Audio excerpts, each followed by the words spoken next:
Caroline a passé 20 ans à travailler dans le milieu bancaire. Pourtant, un jour, cette directrice d'agence a dit stop. Elle a démissionné pour se consacrer à l'entrepreneuriat. Elle est aujourd'hui business coach et mindset coach depuis plus de 15 ans. Vous la connaissez peut-être comme l'auteur du livre La loi d'attraction 2.0 ou encore le livre Enchantez votre vie et votre business. Dans cette interview, nous allons retracer son parcours. Elle va nous dire pourquoi elle s'est formée directement via du coaching et non via des formations en ligne. Elle va nous révéler comment elle a construit des offres irrésistibles à 20 000 euros jusqu'à 100 000 euros. Et nous nous pencherons également sur son expertise en EFT, c'est-à-dire de l'acupuncture émotionnelle. Et vous connaissez, si vous suivez régulièrement le podcast, nous terminerons par le portrait chinois de la semaine. Bonne humeur garantie, découvrons tout de suite Caroline Bachot. Bonne écoute. Bonne écoute.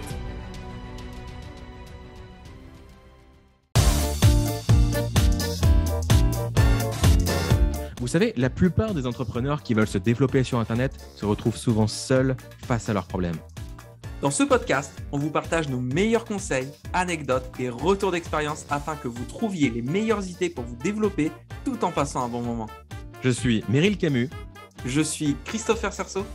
Et bienvenue dans 1, 2, 3 Business.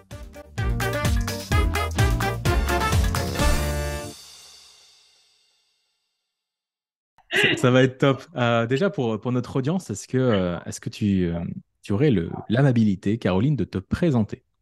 Oui, bien sûr. Alors, donc Caroline Bachot, je suis en Belgique, donc on est entre voisins. Je suis business et mindset coach depuis bientôt 16 ans. Donc, j'étais banquière, dans une autre vie, j'étais banquière, j'étais directrice de banque. Et puis, le 16 août 2007, j'ai quitté ce merveilleux poste, bon travail, bon salaire, belle bagnole, beau statut, et pour me lancer dans l'entrepreneuriat. Et donc voilà, depuis, je me suis lancée comme sophrologue et massothérapeute. Donc, tu vois que je ne faisais pas ce que je fais aujourd'hui. Et comme beaucoup de gens, je galérais. Parce que c'est pas parce qu'on fait quelque chose de génial que les clients arrivent. Et j'ai pris mon premier coach 2 ans plus tard parce que j'avais 3 clients à 35 euros de l'heure. On bouffe pas à ce prix-là. Et il m'a tout appris. Il m'a appris le marketing, le web marketing, construire des offres, etc. Puis grâce à lui, j'ai rencontré Anthony Robbins avec qui j'ai bossé. Et puis de fil en aiguille. Voilà, aujourd'hui, j'aide les entrepreneurs à développer leur business en ligne et pas que. Voilà. Alors, Génial. moi, j'aime bien reprendre les histoires du début. Donc, on nous a toujours appris que voilà, le but, c'est d'avoir un diplôme, de monter pour avoir un beau travail, etc. Donc, toi, tu avais réussi tout sur le papier. Tu as eu les diplômes, tu as eu le métier, tu as augmenté, etc. Jusqu'à justement ce travail dans une banque. Qu'est-ce qui fait qu'il y a 15 ans, tu t'es dit, OK, j'ai tout ça, mais je change de jeu, je trouve autre chose. C'est une bonne question et on me la pose souvent. En fait, à la fois, ça s'est fait comme ça et à la fois, c'était un processus, évidemment. Ça se fait pas comme ça. Mais quand j'ai eu mes enfants, quand je suis devenue maman, tu sais, quand tu travailles dans des grosses boîtes comme ça, des postes de dirigeants, on s'identifie très très fort à la boîte, aux valeurs de la boîte. Et on disait, les directeurs entre nous, et la banque, c'est nous. Et après, je me dis, mais la banque, c'est nous, mais t'es malade, ma fille, t'es pas la banque, et t'es pas que ça, finalement. Et donc, j'ai rencontré mon deuxième mari, je suis devenue maman, et il m'a fait comprendre, lui, il n'était pas du tout dans le business, il a toujours été dans le social et l'humanitaire, donc rien à voir.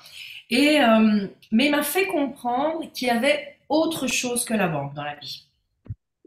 Et là, donc, il y a toute une réflexion qui a commencé en moi.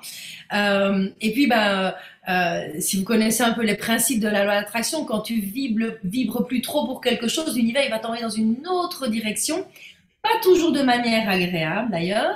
Et donc, j'ai commencé à me dire, tiens, si je faisais quelque chose qui était plus tourné vers les gens, j'adorais ce que je faisais à la banque, hein, mais voilà, les valeurs, ça me correspondait plus trop. Et puis j'ai commencé une formation en sophrologie, parce que c'était pas encore trop perché, ça, tu vois, la sophro, c'était encore quelque chose de bien Ça va. terre à terre. T'as la sophrologie, la loi d'attraction, les ovnis et puis le yoga. Non, je plaisante. Ah, mais j'ai loupé les ovnis alors. Mais Il y a l'animal entre deux. je me suis formée pendant 2 ans à l'Association européenne de sophrologie. J'ai fait une formation en massage. Et puis, ben, de nouveau, comme je dis, quand tu vibres plus pour quelque chose, l'univers, il te pousse dans une autre direction. Bon, je vous fais la version raccourcie. D'un commun accord, nous avons mis fin à notre collaboration. Et donc, je me suis lancée. J'ai pas vraiment eu le choix finalement. Euh, et donc, je me suis lancée comme ça. Et j'avais 3 clients par semaine à 35 balles de l'heure. Donc, je bouffais pas. Avec 2 bébés sur les bras, un Hmm. moulin en rénovation.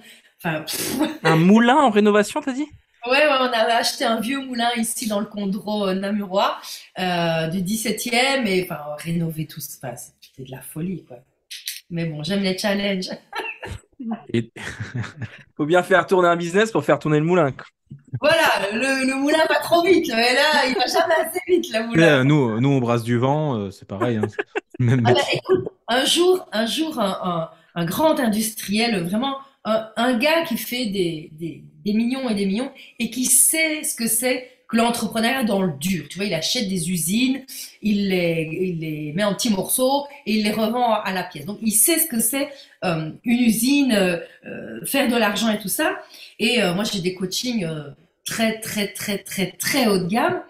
Et alors, il m'a dit un jour, mais en fait, il comprenait pas en fait qu'on puisse vendre des coachings à 50 et 100 000 euros. Et ça sortait de son monde en fait. Et il me dit, mais en fait, tu vends du vent, toi. Et j'ai dit, non, moi je vends de l'oxygène. Et l'oxygène, c'est vital. Et il est resté que là, ah, bouche bée, il savait plus quoi dire, le gars. Voilà. Et donc, tu disais que donc, quand tu t'es lancé dans l'entrepreneuriat, tu n'avais pas du tout d'expérience. Et c'est le coaching qui t'a appris à bâtir ton offre, etc. Qu'est-ce qui fait que tu t'es tourné directement vers les coachings? Parce que souvent, alors peut-être Meryl sera d'accord ou pas d'accord avec moi, mais souvent les gens ont plus tendance à, je sais pas, d'abord étudier des PDF ou lire des livres, puis ensuite regarder des formations en ligne. Et le coaching, ça vient un petit peu plus tard. Qu'est-ce qui fait que toi, boum, aussitôt, direct dans la case coaching? Hmm. Mais en fait, avant d'aller vers du coaching, vraiment avec un mentor, quelqu'un qui est sur le terrain, comme j'étais fauchée, j'ai pris les solutions pour les faucher. Donc, je suis allée vers les incubateurs, couveuses d'entreprises, tu vois, tous ces trucs-là. Et en fait, je m'y retrouvais pas parce que les gens qui sont là, ben, ce sont des salariés, des employés, voire des fonctionnaires. Donc, ils ne connaissaient pas ma réalité d'entrepreneur, en fait. Hmm. Et en plus, moi, j'étais déjà dans cette idée euh, tu vois, on dit nouveau paradigme, de ne plus échanger ton temps contre de l'argent. Et ça, ils comprenaient pas. Je me disais, mais moi, j'apporte tellement de valeur aux gens que je dois me faire payer en conséquence. Et il y en a même un qui m'a dit, mais tu peux pas demander autant pour travailler si peu. Bah, je dis, si, pourquoi? Ouais, ouais, ça n'a rien à voir, c'est décorrélé. Oui, ça fait pas partie de leur monde, tu vois. Hmm. Et donc, j'ai rencontré par hasard, on m'invite à une journée sur la confiance. J'arrive là, je vois des gens qui sautent, qui se tapent dans les mains. Je rappelle que je viens de la banque, moi. 1 + 1 = 2. Hein. Il y en Euh, a deux, trois qui marchent sur le feu derrière. c'est pas encore dans la casser des Les planches, Ancolmos. truc de fou. Et je trouve ça un peu bizarre, mais finalement, je me plais bien. Et puis, bah, à la fin, évidemment, il fait une offre, hein, le gars. Et je me dis, mais oui, ça, c'est pour moi, en fait. C'est le gars, il sait, en fait, puisqu'il l'a fait.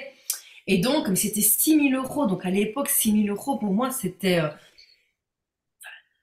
inconcevable. J'avais 400 balles par mois, tu vois. Et on pouvait payer par mois. Et je suis rentrée. Mon mari m'a dit, ben, fais-le, qu'est-ce que tu risques? Hmm. Bon, j'avais pas cette excuse que souvent les femmes utilisent, Ouais. hein. Mon mari ne veut pas, tu vois. Non, j'avais même pas cette putain d'excuse. Et Ouais, il te donc, l'a Pourquoi pas tu dis donné, là. oui? Putain. ah, pourquoi tu dis oui? Et donc, bah, je me suis lancée, j'ai commencé. Il m'a fait augmenter mes prix tout de suite.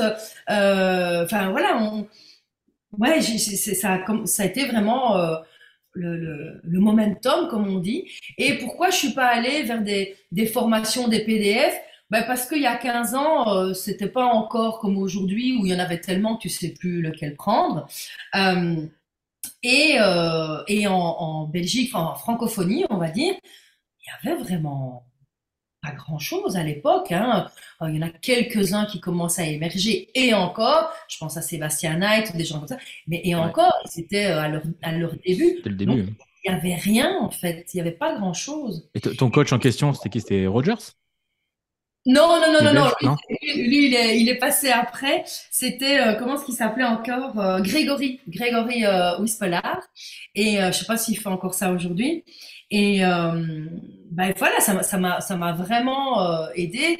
Et quand je travaillais à la banque, ben, je coachais aussi mes employés, mes collaborateurs. Donc, Hmm. je savais la valeur de prendre quelqu'un par la main et de lui dire maintenant tu fais ça, ça, ça, ça, ça. Et pas le coaching comme on l'enseigne dans les écoles de coaching, hein. Moi, je suis pas Hmm. copine des écoles de coaching d'ailleurs.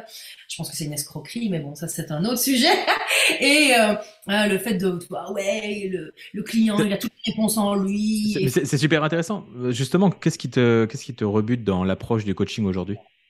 En fait, c'est les écoles de coaching. C'est que L'école du coaching. les écoles de coaching. En fait, dans les écoles de coaching, déjà, il faut savoir laquelle choisir. C'est déjà pas évident parce qu'il y a plein d'approches différentes. Donc, quelle est la meilleure, s'il y en a une meilleure? Ça, c'est un. Ensuite, moi, j'ai beaucoup de coachs, je veux dire, 60% de ma clientèle sont des coachs et des thérapeutes qui viennent chez moi, qui ont fait des écoles de coaching et on leur a dit textuellement, dans plusieurs écoles, on ne vit pas du coaching. Et en Ok. fait, eux, ils vivent de l'école de coaching. Donc moi, former des gens à un métier dont tu ne peux pas vivre, je trouve ça une escroquerie formidable, tu vois. Alors qu'on peut vivre du coaching. Je suis la Ouais, preuve. ça dépend comment tu le présentes. Si tu le présentes comme une Évidemment. compétence qui peut t'aider au quotidien, ok. Mais effectivement, si c'est des milliers d'euros pour pas avoir un vrai métier derrière ou qui te permet de vivre, c'est Exactement. embêtant. Hmm. Exactement. Or, c'est possible de vivre du coaching. Hmm. Ouais, bien sûr. Donc toi, c'est ton cas, évidemment, enfin, pour le coup. Et donc, tu as appris à construire des offres. Tout à l'heure, tu parlais d'offres haut de gamme, voire très, très haut de gamme. Ça a été quoi le processus pour toi pour t'autoriser à vendre ce type d'offre? Et Mm. bon Dieu, mais que fais-tu pour 50 000 euros? Et pour ça, je te dis pas, Le double. Il y a beaucoup d'oxygène.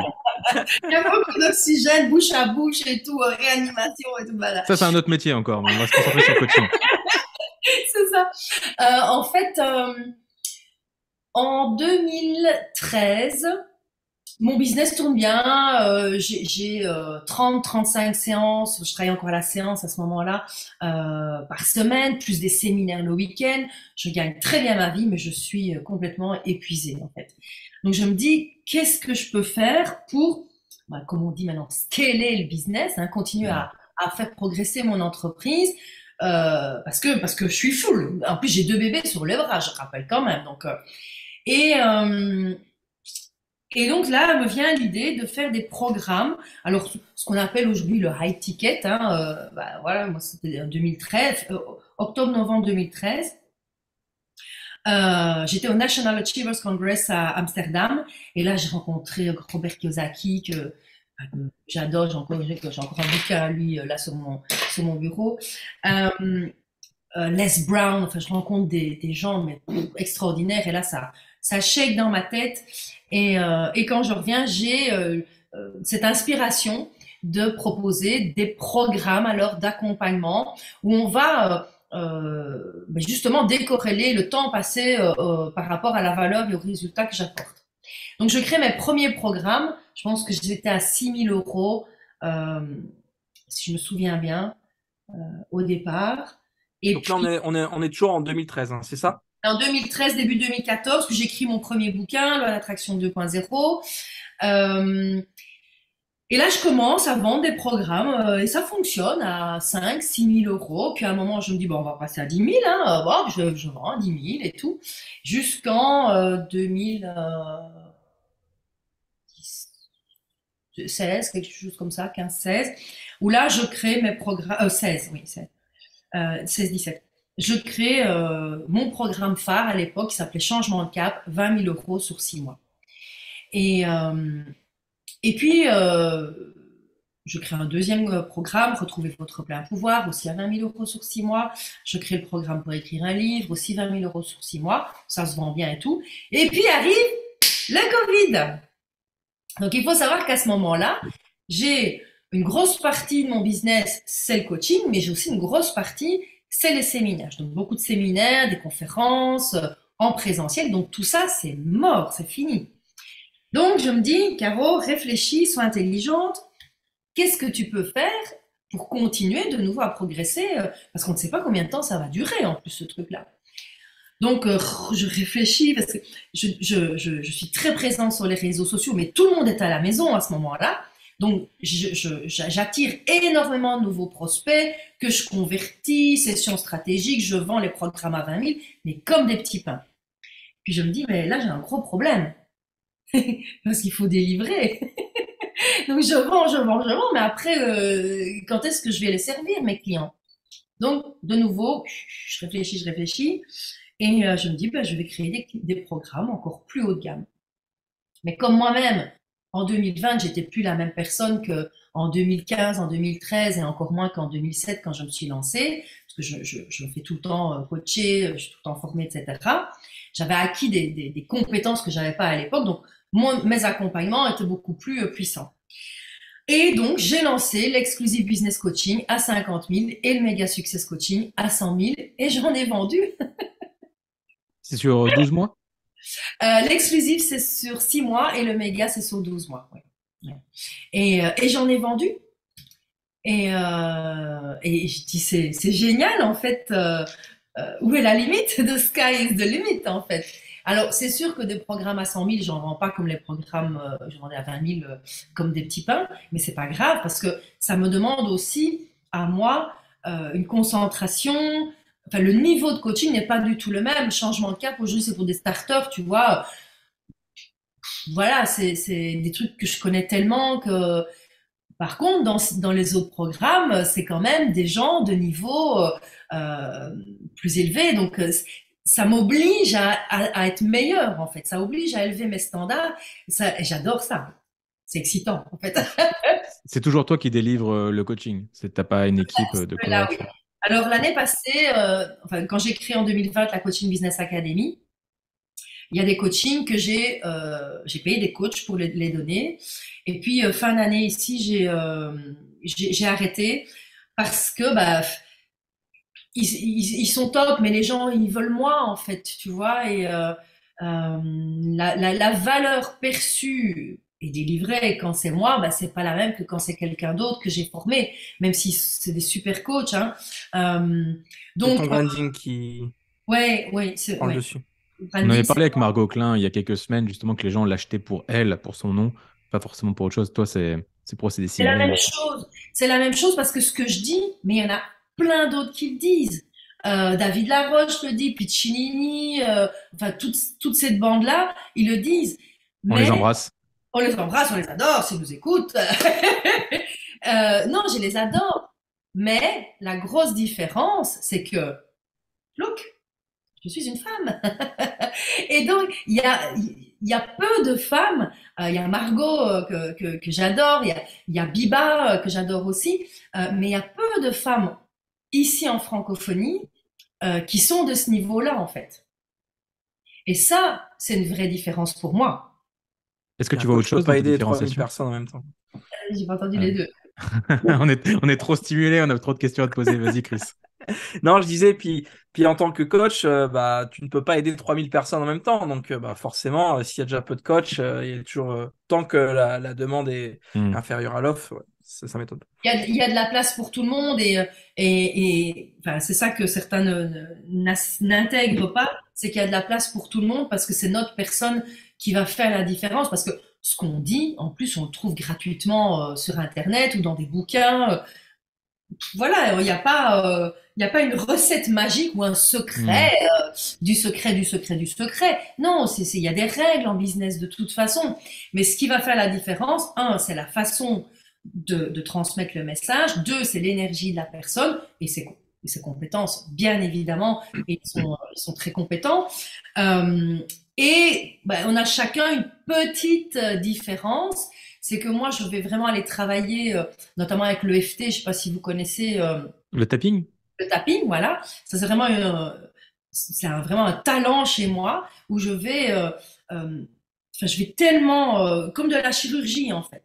Tu peux raconter un petit peu pour l'audience en quoi consiste l'EFT? Donc, EFT, c'est Emotional Freedom Techniques. On appelle ça un peu l'acupuncture émotionnelle. Donc, pas d'aiguilles. Hein. Moi, je déteste les aiguilles. Mais pour faire très simple, au même titre que notre sang est véhiculé via nos veines et nos artères, notre énergie est véhiculée via nos méridiens d'acupuncture. Et tant que l'énergie circule de manière fluide, tout se passe bien dans la vie, relations, santé, argent, enfin, tout va bien. Et puis à un moment donné, pour une raison XY, il y a un blocage dans la circulation de cette énergie. Et c'est là que les emmerdes arrivent. Alors ça peut être un petit rhume, une facture, une petite dispute, et puis des trucs parfois plus graves qui peuvent apparaître. Que font les orientaux? Ils vont chez l'acupuncteur qui plante des petites aiguilles.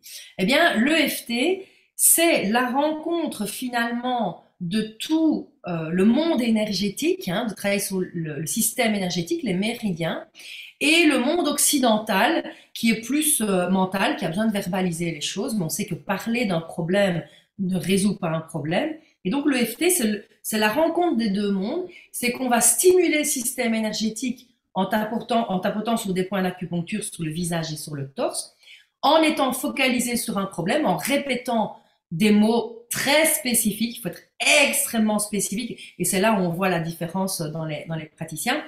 Et en fait, le fait de faire ça, eh bien, ça élimine le blocage, et l'énergie peut recirculer de manière fluide, et alors le bien-être revient. Donc voilà, en quelques mots, mais on pourrait en parler. J'adore parler de ça. Je forme des praticiens à l'EFT, et c'est juste génial. Donc moi, j'utilise ça. Et puis en plus, autant je suis très ancrée dans la matière et tout, autant je peux être très connectée aussi. Donc j'ai aussi des petites informations qui me viennent comme ça, et qui me permettent de dire ah oui, non, celui-là c'est ça son problème, celui-là c'est ça son problème, et alors j'y vais comme ça. Donc ça va très très vite en fait. Ça c'est mon petit truc par rapport aux autres qui ont certainement un truc.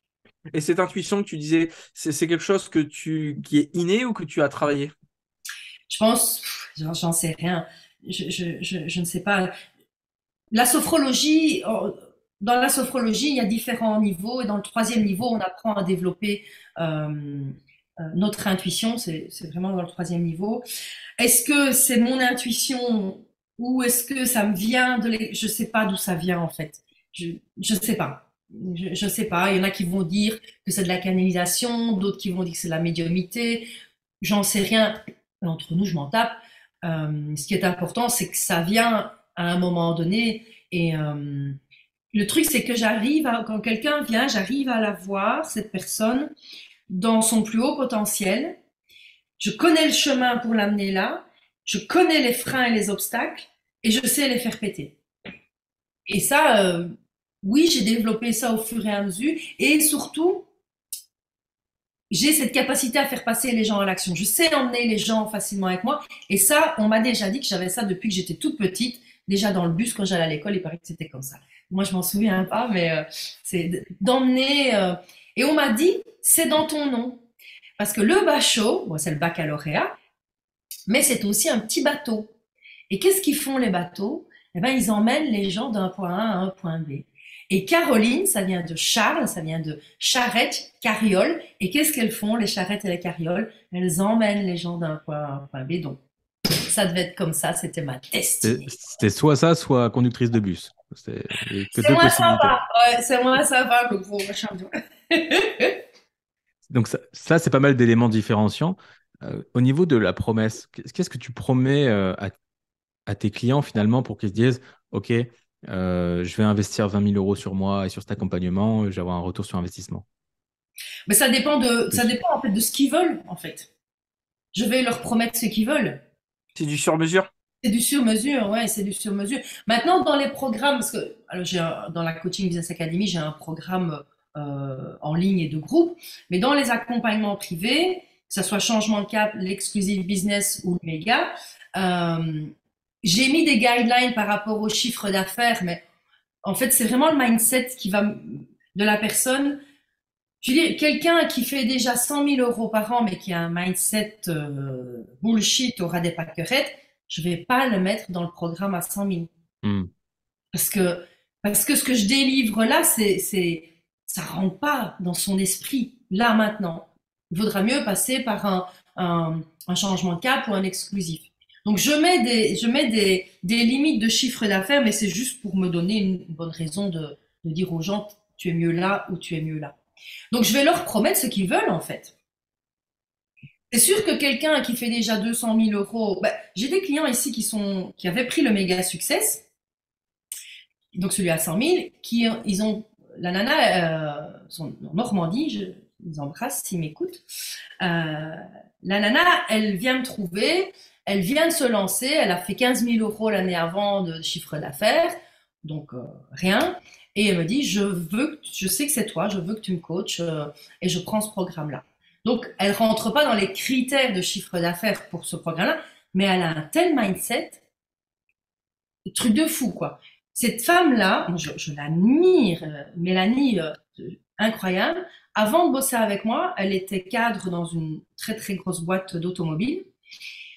Et quand elle a quitté, elle a voulu acheter une franchise en France qui coûtait 70 000 euros, qu'elle n'avait pas. Elle est allée voir sa banque, évidemment, pour avoir le crédit. La banque dit non. Elle va voir une deuxième banque. La banque dit non.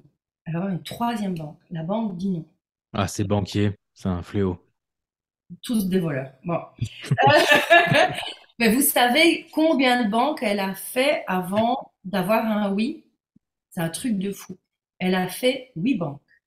Elle a été voir 8 banquiers. Ce qui est énorme au quotidien, parce qu'on ne se rend pas compte. 8, ça paraît pas énorme, mais quand on va les démarcher, qu'on se prend un refus, qu'on recommence. Énorme! C'est énorme parce que la majorité des gens, ils vont voir leur banquier traditionnel. Le banquier dit non, bah, ils disent, ah, bah, mon banquier n'a pas voulu. Ouais. T'es pas marié, quoi. Hmm. Moi-même, j'ai fait ça. Il y a quelques années, j'étais en grosse difficulté dans mon entreprise. J'étais à moins 30 000 sur le compte. Donc, c'est, pour un petit entrepreneur comme moi, c'est quand même colossal. Et c'est à ce moment-là que je signe un coaching à 100 000 euros. Et j'ai pas les sous. Donc, je signe et puis je vais voir la banque. J'ai toujours fonctionné comme ça. Je vais voir ma banque qui me dit, ah ben non, hein, Madame Bachot, vous avez vu votre compte, on va pas vous prêter des sous. Bon, j'ai dit, c'est pas grave, je change. J'étais voir une autre que je connaissais pas. J'avais préparé un peu mon dossier. Ils m'ont dit oui tout de suite. Parce que je m'étais engagée. Et c'est ça le truc, c'est que quand tu t'engages, que tu signes, t'as plus le choix. Après, tu dois trouver une solution. Ce qu'il y a, c'est que la plupart des gens n'osent pas s'engager. Ils vont d'abord trouver une solution de temps, d'argent, d'énergie, d'organisation, de bla bla bla bla bla. En fait, ils cherchent le truc, le moment parfait, le moment idéal pour se lancer. Mais ça n'existe pas. C'est parce que tu vas t'engager, c'est parce que tu signes que tu vas aller trouver le crédit, en fait. Et Mélanie, ça a été ça. Et donc, là, on a bossé pendant un an ensemble. Et là, ils sont revenus près de moi il y a quelques semaines, fin d'année. Et ils me disent, on a fait 240 000 euros cette année, on veut doubler cette année, on veut bosser avec toi. C'est extraordinaire. Tu vois, donc, c'est pas toujours le chiffre d'affaires qui va faire que c'est ce programme-là ou ce programme-là. C'est vraiment le mindset, est-ce qu'ils en veulent, quoi. Du coup, si je comprends bien, donc c'est toi qui délivres les coachings. Est-ce que c'est toi également qui close les deals? Oui. Ben oui, parce que t'en connais beaucoup, toi, des gens qui closent des deals à 100 000. Moi, j'en connais pas beaucoup, hein. On a quelques invités sur le podcast qui sauraient mieux répondre que nous sur la partie closing, pour le coup. Non. En fait, l'année passée, j'ai 2021-22, j'ai engagé un commercial que j'ai formé au closing parce que tous les commerciaux ne sont pas des closers. Les closers sont des commerciaux, mais pas le contraire. Et comme je vendais déjà des offres à 20, 50 et 100, bah, je pense que j'étais à même de le former pour ça. Et le truc, c'est que c'est bien d'avoir des closers, c'est bien d'avoir des équipes. Mais moi, ce que ça m'a appris, 2019, 2021, j'ai fait de l'hypercroissance. Donc, l'équipe a grandi. En 3 mois, on est passé de 2 à 15. Ok. C'est pas mon métier. Je suis pas manager d'entreprise, moi. Moi, je suis une artiste. Je suis, ouais, c'est ma question. je suis un mentor. moi, je travaille avec les gens. Gérer des gens, c'est pas ma compétence et ça me fait chier. Parce Hmm. qu'ils ont tous leur petit gna, gna, gna, gna. Mais ça me casse les Ça a pieds, pas l'air de t'animer, en tout cas, ça, c'est sûr. je te jure, je te jure. Et donc, j'engage un commercial, deux commerciaux, mais en fait, c'est pas leur boîte. Hmm. C'est pas leur boîte. Ils voient leur petit profit à court terme, même si ça a fait du chiffre et tout, mais ils ont pas la vie. Ils ont pas. Moi, je suis une visionnaire. Ils ont pas ma vision en fait. Moi, je suis là pour insuffler le truc et alors probablement que je n'ai pas les compétences pour bien le faire passer. C'est pas leur faute, hein. Hmm. Mais donc à un moment donné, toutes les petites guéguerres de bac à sable, moi j'en ai plein le dos et moi je dis, en plus moi le chiffre en 2022, ça commençait un petit peu à stagner parce qu'il y a eu d'autres éléments par rapport à 2021 qui sont arrivés sur le marché mondial. Donc j'ai viré tout le monde, j'ai écrémé tout le monde et parce qu'en fait j'avais le sentiment d'avoir perdu un peu le contrôle de ma boîte. L'âme de la boîte. Ouais, exactement. Et donc, à un moment, je dis, mais je sais plus ce qui se passe. Je suis plus en contact avec les clients. Je suis plus en contact avec le marché. Je suis là que pour gérer les guéguerres des uns des autres, les revendications des indépendants, hein, qui disent, ah, moi, je veux ça, moi, je veux ça. Je dis, attends, c'est moi le client. C'est toi qui dois me satisfaire, c'est pas le contraire, hein. Donc, donc j'ai dit, moi je veux plus tout ça, je veux reprendre les rênes de mon entreprise parce que sinon je pense que je vais le droit dans le mur. Donc là j'ai tout repris et je commence à redresser le truc. Et ouais, c'est moi qui lance, ouais. C'est intéressant. Ce que je perçois d'ici, c'est que, en fait, tu as scalé d'une manière inhabituelle. La plupart des gens, ils ont leur cœur d'expertise. Ils vendent des prestats 500, 1000, 5000 euros, peu importe. Et ensuite, ils prennent une équipe pour pouvoir délivrer davantage. Et quand vraiment ils sont au goulot d'étranglement, ils forment des coachs à délivrer ça aussi à leur tour, etc., de manière assez horizontale. Toi, tu as décidé de rester très minimaliste dans la création de ton équipe, d'être concentré essentiellement sur toi qui délivre. Mais du coup, pour passer le cap, tu as augmenté les tarifs et la qualité des prestations. C'est ça, hein, grosso modo, ce que j'ai compris. En grosso modo, oui, parce que j'ai essayé, hein, comme tu dis, le truc horizontal et je me suis rendu compte que c'est pas mon truc en fait. Hmm. C'est pas mon truc. Et on est quand même arrivé en 2020 ou 21, je sais plus quelle année. On était à près de 700 000 euros de chiffre d'affaires. Donc, c'est quand même un chiffre important dans le business du coaching, de l'accompagnement, en étant quasi seul, même si j'avais des gens autour de moi, mais quasi seul et à la com et même si j'avais des gens qui s'occupaient de ma com, hein, mais ouais, ouais, ouais. Parce que c'est moi le produit en fait. Hmm. Et à un moment, C'est- je me suis dit, je veux m'extraire parce que, bah, tu sais, je vais quand même avoir 54 ans cette année-ci, donc je veux m'extraire, lever le pied et tout. Mais finalement, je me rends compte que je préfère faire 2, 3, 4, 500 000 euros et être quasi seul. Enfin, j'ai encore mon responsable marketing et une community manager, hein, mais euh, que me dire, allez, on va viser le million et on va dépasser le million. Et voilà, je suis allée là-dedans, c'était bien. Je suis contente d'avoir pris cette voie-là pour me rendre compte que finalement, c'est juste un peu d'ego, tout ça. Hmm. C'est un de nos anciens invités, Mehmet, qui disait ça. C'est maintenant, voilà, je ne cherche pas forcément à doubler mon chiffre d'affaires parce que je sais l'autre côté de la pièce que ça implique aussi de doubler son CA et j'ai pas envie de l'autre côté de la pièce, donc je suis très bien à Exactement. stabiliser mon CA. Exactement. Je suis allée de l'autre côté de la pièce et je me suis rendu compte que c'est vraiment pas là que je m'éclatais. Et s'il y en a qui s'éclatent, ben, tant mieux, c'est génial. Mais ouais, moi j'aime être avec les gens en fait. J'aime voir les transformations chez les gens. J'aime voir les prises de conscience, les résultats. Tout à l'heure, j'étais avec une cliente qui termine son programme Destination Abondance et je dis, bon, alors Christelle, qu'est-ce qu'on fait? Elle me dit, mais Caro, en 4 mois, tu te rends pas compte à quel point tu as changé ma vie. Moi, je veux pas arrêter. Cette nana-là, quand je l'ai rencontrée en juin, et je peux en parler parce qu'elle en parle elle-même librement et tout, euh, elle savait plus bouger, elle était sous morphine, tellement elle souffrait dans tout son corps. Elle gagnait 200 euros par mois avec son activité. Elle a rejoint Destination Abondance. Ici, elle me disait, le mois passé, elle a fait 2500 euros. Elle refait du sport, elle bouge. Enfin, le chiffre d'affaires, c'est génial, passer de 200 euros à 2500, c'est fabuleux. Hmm.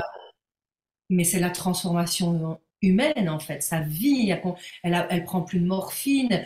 Oui, elle souffre encore, mais elle y va quand même. Et ça, c'est formidable.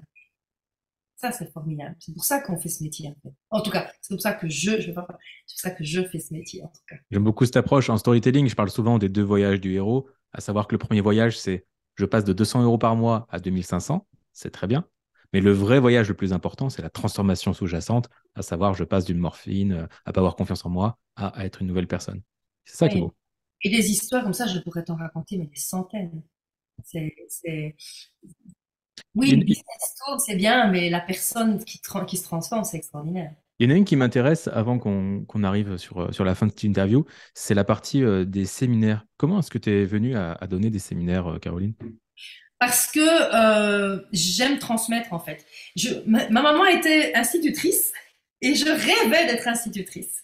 Mais elle était tellement dégoûtée du métier qu'elle m'a dit, moi, vivante, tu ne seras jamais enseignante. Bon, j'ai fait l'interprétariat, j'ai fait le secrétariat de direction et j'ai terminé en banque. Et quand j'ai quitté la banque, je me suis dit, mais c'est l'occasion d'aller dans l'enseignement, enfin. J'ai tenu 2 mois. J'ai tenu 2 mois, j'ai fait un burn-out. Tu as Bah, j'ai fait les concours, tout ça, pour... non, parce que il manque tellement de profs que on m'a donné une place tout de suite, alors que j'avais pas de diplôme de prof, tu Hmm, vois. Donc je ok. suis tombée, et merci l'univers, je suis tombée dans une école pourrie. Enfin, les gamins n'en peuvent rien, mais c'est tous des gosses qui sont placés par le juge, les parents sont en prison. Enfin, moi, j'étais comme ça quand j'allais au cours et tout. Et donc, pour me rendre compte que l'enseignement comme ça, c'était pas fait pour moi. Hmm. Et quand je me suis lancée, mais très vite, j'ai commencé à donner des journées d'abord. Mon premier séminaire, non, d'abord c'était une journée sur la confiance et l'estime de soi. Et puis j'ai lancé tout de suite mon séminaire sur la loi d'attraction. Et puis j'ai lancé plein de séminaires. Et c'est ça ça devenait un peu compliqué à gérer en 2019, 20, 21 parce que j'avais beaucoup de séminaires. Donc ça coûte beaucoup de temps, beaucoup d'énergie, beaucoup d'organisation et beaucoup d'argent aussi. Et donc c'est pour ça qu'en début 2022, oui, il y a un an, j'ai tout rassemblé, tout ce que j'ai créé, tout ce que j'ai appris en 15 ans d'entrepreneuriat dans un seul programme qui est maintenant Hmm. le programme de l'académie qui est Destination Abondance. Un séminaire, c'est combien de personnes? Alors ça À dépend. l'âge près. Ça dépend. J'ai fait des séminaires avec 20 personnes et puis j'en ai fait avec plus de 100 personnes. Je suis intervenue dans des séminaires aussi où il y avait 3, 4, 500, 1000 personnes. Mais là, c'était juste une intervention. Hmm. Et alors, ce qui est très intéressant avec ça, c'est que mon séminaire phare, Enchanter votre vie et votre business, la première fois que je le donne, j'ai 25 personnes, je fais 25 000 euros de vente pendant le séminaire. C'est les 25 000 euros de vente, c'est-à-dire des produits que tu as vendus après le séminaire? La suite, oui. Ok. La suite. 2 ou 3 mois après, même séminaire, 35 personnes, 35 000 euros de vente. Et c'était des produits à 1 000 euros ou c'était juste un hasard des chiffres? Non, c'était des programmes attends, je me souviens 5 bien. 000 peut-être? Ouais, 2005, 5 000 et 10 000. 5 000. Ok. Donc, moi, je suis très nulle en maths, donc très basique. 25 personnes, 25 000, 35 personnes, 35 000. La fois suivante, j'ai 103 personnes dans la salle. T'es dit, Donc, bon, je l'appelle mon banquier, on va faire 103 000 euros ce soir, je vous préviens. c'était une catastrophe, c'était plus mauvais. J'ai fait 22 000 ou quelque chose comme ça. Moi, je dis merde, quoi. Bon, j'ai appris, j'ai fait des erreurs, ok. Et puis après, quelques mois après, en novembre 2019, je donne encore le séminaire. J'ai 27 personnes dans la salle, donc c'est pas beaucoup, hein. Je fais 112 000 euros de vente. Mais il n'y a vraiment pas de règle, en fait. Hmm. Il n'y a vraiment pas de plan, en fait. Il y a vraiment pas de règle. Par contre, Ce qu'il y avait de différent dans celui-là, c'est que j'avais été coachée, j'avais été vraiment boostée à mort L'énergie. mon énergie et j'étais tellement poum, ancrée, j'étais là dans ma certitude de servir les gens et tout. Ben, ils ont acheté, acheté, acheté, acheté. C'était le même thème, c'était enchanter votre vie, votre business. Même Même séminaire, séminaire, ouais. Ok. même séminaire, exactement. Même séminaire, même contenu, mais pas la même énergie. Et les gens, ils venaient d'où? Enfin, je veux dire, Oh, où est-ce que tu les trouvais? sur les réseaux sociaux et dans les réseaux physiques, hein, je faisais beaucoup de networking à l'époque. J'allais beaucoup à Bruxelles, etc. Et puis, dans mes lives, là j'en fais moins depuis quelques mois, dans mes lives, et puis j'ai une grosse communauté en France quand même aussi, donc le territoire est déjà un peu plus large qu'en Belgique, donc j'ai toujours des Français qui viennent d'ailleurs. Mes plus gros coachings, c'est pas avec des Belges en fait, c'est des Hmm. Français, Allemands. Le séminaire les places étaient payantes ou Oui, pas? les places étaient payantes, oui. J'étais à 450 en premium et 690 en VIP. Et Quand je même. faisais toujours une offre de lancement à 250 plus une gratuite. Ok. Pour une journée à peu près. 2 jours. 2 Puis on l'a jours. passé à 3 jours et là, on va repasser à 2 jours. Ok. Ah, c'est super intéressant. Parce qu'après, il y a aussi une stratégie où tu peux faire des séminaires avec 100 personnes qui ont réglé leur présentation à 17 euros ou 27 euros. C'est l'équivalent d'un webinaire, beaucoup plus mainstream. Mais voilà, c'est pas le même degré de qualification. Tu peux moins avancer les coûts. Quand c'est 400 euros par tête, là, tu peux te permettre d'autres choses. Enfin, c'est intéressant. C'est notre business Oui, model. ben, un de mes mentors canadiens m'avait dit, parce que à cette époque-là, je disais, oui, moi je veux faire des gros séminaires, hein. J'avais vu Tony Robbins plusieurs fois et tout. Hmm. Et, euh, et il m'a dit une chose, il m'a dit, Caro, avant de faire des séminaires avec beaucoup de monde, deviens excellentissime avec une petite audience. Et en fait, je me rends compte que je préfère avoir 20, 30 personnes euh, et faire 100 000 euros de vente que d'en avoir 100 et faire 100 000 euros, en fait. Hmm. Si je faisais le même chiffre. C'est pas la même chose, hein. Même le plus gros séminaire qu'il y avait en France de mémoire, c'était Quitter la rat race de Cédric Anissette. On attendait quoi? 3000 personnes, ça devait coûter 2 millions, mais il n'était pas rentable sur ce séminaire. Pas en front-end en tout cas. C'est après avec les ventes de formation ou avant avec des ventes de formation. Donc c'est vraiment une logistique qui a rien à voir, un niveau de pression qui a rien à voir. Enfin, c'est totalement différent. Jusqu'à 100 personnes, tu peux encore avoir une logistique artisanale, on va dire. Au-delà de 100, il te faut de la régie, il faut, Ouais, c'est ça, hein. moi j'ai plus envie de tout ça, même si j'adore. Donc on m'invite sur des salles comme ça. J'étais chez Didier Gélanor là en octobre. Là je suis invitée au cas. Tout ça, c'est chouette, mais moi les faire, j'ai plus envie. Puis il y a 2 jours où c'est 100% toi, et après il y a des gros séminaires où là en général il y a plusieurs dizaines d'intervenants. C'est pas encore la même dynamique, quoi.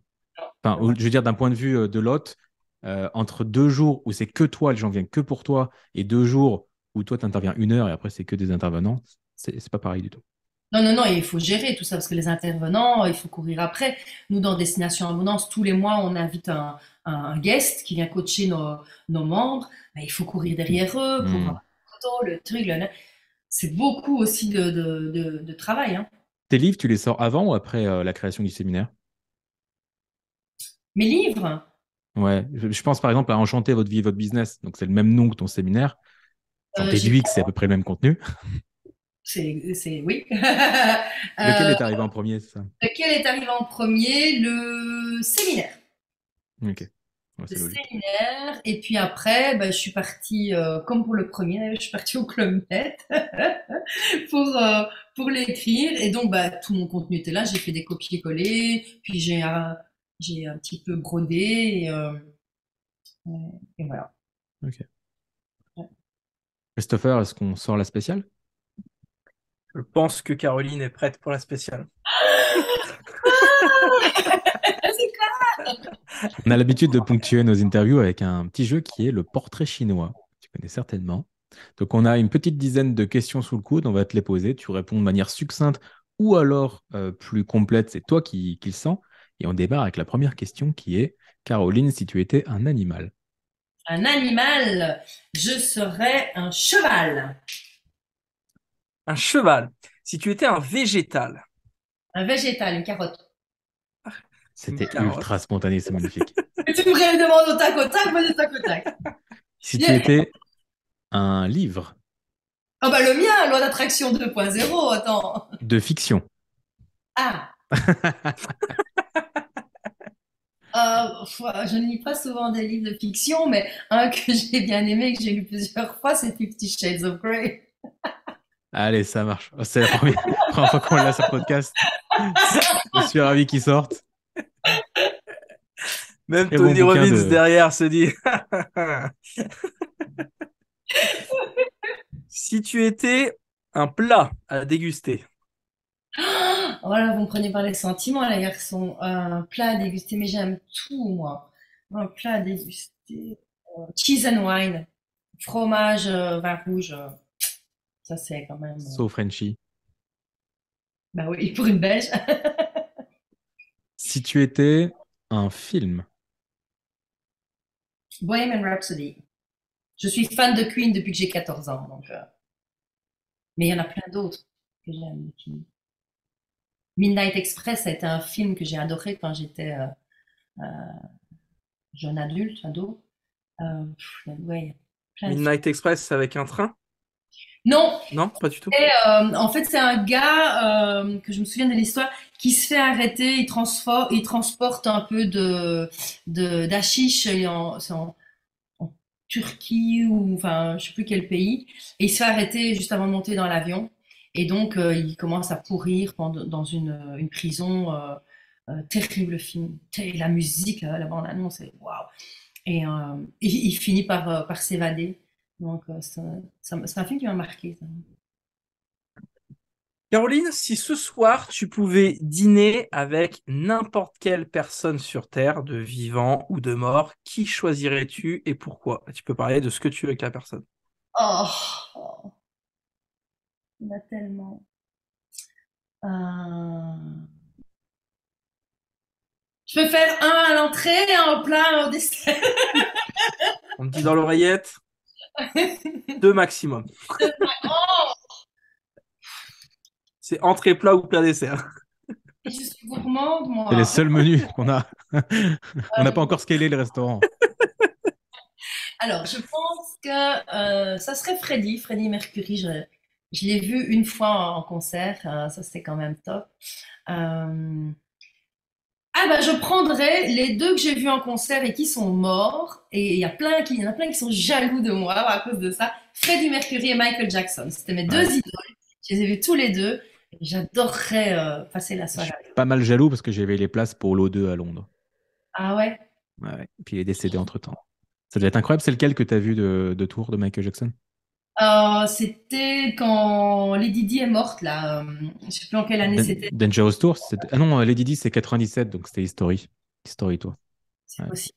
Belle, C'était belle tournée. et Où c'était le ça? mercredi à Ostende, à l'hippodrome d'Ostende en Belgique. Et Ah, ok. on est allé là-bas et en fait il est apparu ou en sosie, j'en sais rien, sur le toit de l'hôtel des Thermes. Et Trop. elle était morte la veille et il a annulé le concert. On 31 a, août 97. ouais, on a dû revenir quelques jours après. Ah ouais, c'était ce moment-là. Trop bien. Bah ouais, bah écoute, je suis jaloux de ton dessert. Très belle réponse. Si tu étais, on va rester dans la pop culture, une série.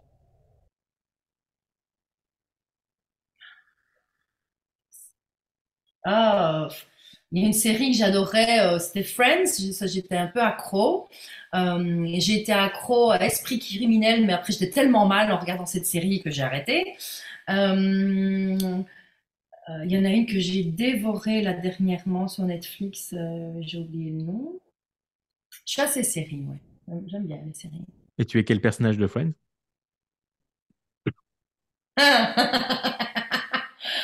Rachel. Oh, et Phoebe par moment quand même. Ouais, je pense qu'il y a un petit peu de Phoebe derrière tout ça, quand même. Chris n'a pas vu Friends, il n'a pas du tout la private joke de Phoebe qui est un petit peu plus Tu perchée, pues le chat, tu pues le naïve. chat. Ça n'est pas Mais, ta faute. mais tu sais que dans Friends, je ne connais que Phoebe en personnage, donc si on m'avait posé la question, j'aurais dit oui, Phoebe, c'est Et juste pour c'est faire semblant que. et c'est vrai parce que c'est horrible parce que j'ai pas la ref de la chanson, je l'ai écoutée en VO et je savais même pas ce que ça donnait Smelly Cat en français. Ben, on a la réponse. Ça sera d'ailleurs le titre de ce podcast. Tu pues le chat. À toi. Euh, Caroline, si tu étais un gros mot, Oh putain, fais chier. C'est belge, ça. j'avais entendu. Si tu étais une émotion, Une émotion, l'enthousiasme. Euh, Si tu étais un super pouvoir,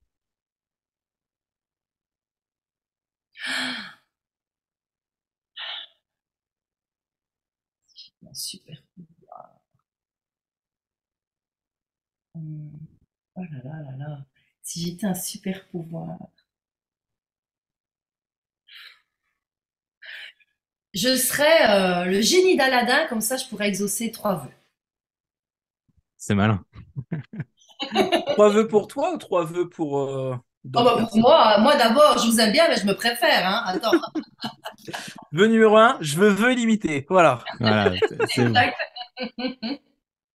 Si tu étais un mot qui se rapproche de viande et de animal, ça c'est un petit jeu qu'on a fait avec Christopher qui m'a fait découvrir aujourd'hui. Il faut découvrir un mot secret. C'est tout nouveau, ça s'appelle Sémantics et je vous le recommande. Tu vas te régaler avec ça, Caroline. J'ai déjà pas compris la question. La question c'est, on doit trouver un mot secret et pour ça il faut taper des mots au hasard. Et nous, on ne trouve pas le mot secret. On sait que ça se rapproche de viande, on sait que ça se rapproche de animal. Donc ma question pour toi, Caroline, c'est si tu étais un mot qui s'apparente à viande ou animal, ça serait quoi? Charcuterie? Je sais pas si on l'a mis Si on l'a mis On a mis dans le 102, là. charcutier. Ouais. Ah bah, on va mettre charcutier pour la peine. Charcutier. Ah non, c'est pas ça. On tentera une prochaine fois. Merci d'avoir essayé, Caroline. Le mot secret n'a pas été décelé aujourd'hui. Et ça change tous les jours. Donc, s'il y en a qui veulent s'y mettre, ça s'appelle sémantique. C'est trop bien. Dernière question pour le portrait chinois? Euh, Est-ce que tu as joué à des jeux vidéo? Est-ce que tu joues à des jeux vidéo, Caroline, ou pas du tout? Je ne supporte pas ça. J'aime jouer, je suis très joueuse, donc je préfère à la limite pas commencer parce que peut-être que je pourrais devenir accro. Et puis ben, j'ai un ex-mari qui est devenu vraiment lui addict et c'est un gros problème. Donc non, je n'aime Hmm. pas les jeux vidéo. Alors, je vais switcher ma question. Si tu étais un jeu de société, Caroline. Ah, jeu de société.